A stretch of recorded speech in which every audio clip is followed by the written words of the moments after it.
بلدیہ وسطی میں ڈائریکٹر ایڈورٹائزمنٹ نے غیر قانونی طور پر لگائے گئے اشتہاری بورڈوں کے خلاف اب بھرپور مہم کا آغاز کر دیا ہے۔ اس سلسلے میں ڈائریکٹر ایڈورٹائزمنٹ بلدیہ وسطی جاوید الرحمان کلور نے باقاعدہ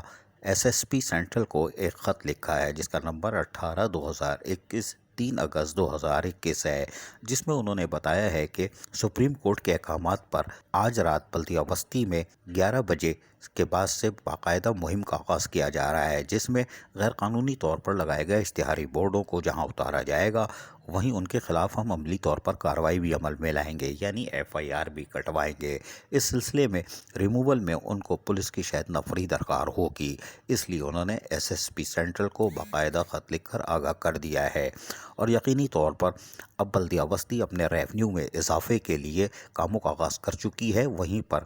گزشتہ رات بھی انہوں نے غیر قانونی طور پر لگائے گئے اشتہاری بورڈ اور پولوں پر لگائے گئے اسٹیمرز اور دیگر کو بھی اتارنے کا عمل جاری رکھا ہوا ہے، اور ایسے لوگوں کی تلاش بھی جاری ہے جو یہ کام کر رہے ہیں غیر قانونی طور پر، یعنی بلدیہ وسطی کو چالان قیمت میں کوئی رقم دیے بغیر یہ کام کر رہے ہیں۔ تاہم ڈائریکٹر ایڈورٹائزمنٹ کے مطابق اگر ان کے محکمے بھی کالے بھیڑیں موجود ہوئی تو ان کے خلاف بھی FIR کٹائی جائے گی،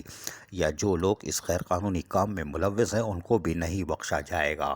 اور ماضی میں ہونے والی بدعنوانیوں کو بھی بے نقاب کرنے کے لیے باقاعدہ ایک ٹیم تیار کر لی گئی ہے کہ آیا بلدیہ وسطی کے ریونیو کو کس طرح نقصان پہنچایا گیا ہے، اور اس بات کے قوی امکانات ہے کہ آنے والے دن میں کوئی نیا بم پھٹ سکتا ہے۔ تاہم اب بلدیہ وسطی نے ایڈورٹائزر کے خلاف باقاعدہ مہم کا آغاز کر دیا ہے اور پولیس کی معاونت حاصل کر لی ہے۔ عزیز عارف KBS بلدیاتی نیوز کراچی۔ ایسی ہی خوبصورت ویڈیوز فیوچر میں حاصل کرنے کے لیے ریڈ بٹن پر کلک کر کے اور بیل آئیکن کو پریس کر کے ہم سب کے سبسکرائبر بننا مت بھولیے۔